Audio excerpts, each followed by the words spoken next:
Okay, I'm going to do a short video of the things that I like to use in my VIP classroom. So if you're looking to research it or get into it, you can kind of see what are some basics and what are some things that you can use. So the first thing that you need is to teach with vipkid. You need a 4-year degree.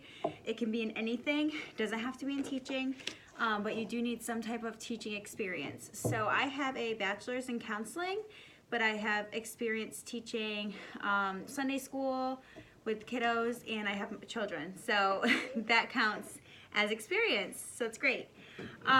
Secondly, the things that you need are a space that is kind of disconnected from the rest of the house. You can teach in a closet, a bathroom, a side room, a basement, anything with good internet signal.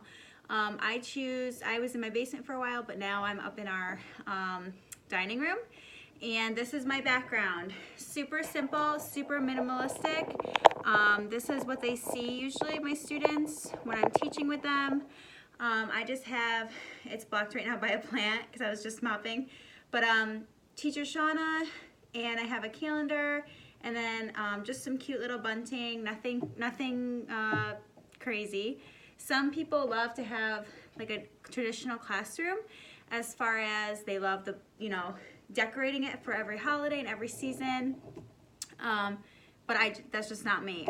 I like that I can keep it incorporated into my normal household decor and then change it out. I do have a cute little basket, so I'll put I had a little Christmas tree up there a few weeks ago or a week ago, things like that. So that's as far as where you need to be. The items that you can use or the software that you need is basically you can use any PC or Mac that isn't, you cannot have a Chromebook. Those don't work. You need to have a Mac or a standard PC, Windows, anything like that. It just has to have a newer operating system, so don't have something that's 10 years old that barely works. I also have been using my iPad. This is great. You just need something, it's a Skype platform, so you need something that you can get into a classroom and do some video teaching with them. That's how everything is based. For me, you need good lighting. So my lighting in my dining room is really great. It's LED, very bright. But if you need some more, they sell great, everything's hooked up here, sorry, but selfie lights. So I was using that for a little bit with my, with the MacBook. I have a really great set of, you can use any type of headphones, preferably something with a speaker, because you want to be able to really articulate your words and have clear communication.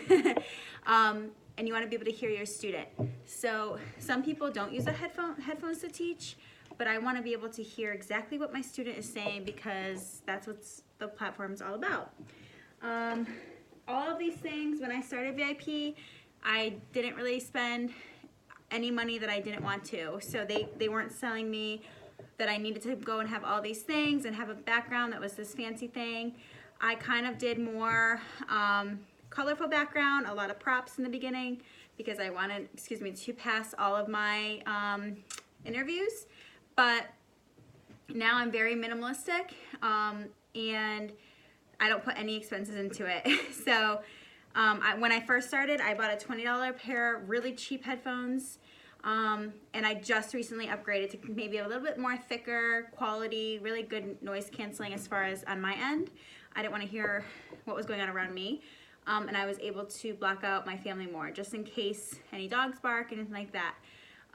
Again, the lighting, that was just so I had good lighting. You don't want shadows on your face. You want very good, you don't want to be they can't really see my face, or they can't see what I'm showing them, things like that. If you are having trouble with your camera, I also had purchased, for when I was using the computer, an external camera. This was under $20 at Walmart, and so were my headphones when I bought them. So I spent probably $50 total to start the vipkid process, and that was just for technology, and that's a tax write-off, so it's great. Okay, so now that you've seen the operating systems, you've seen my class as far as what my background looks like, I'll kind of show you the things that I use every day. They seem to work really well. So for me, and this is all your teaching style. Some people love, it's your personality. Some people love a ton of props and a ton of hands-on things and a ton of in your face. Some people just use their phones as a reward, you know, and things that you interact with.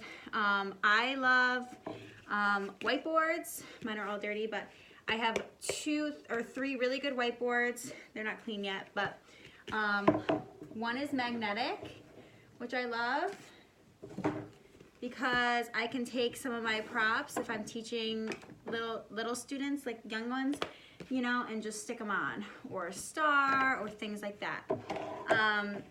Because you want to be able to make things very visual for them so they can understand what you're saying, especially when they're younger.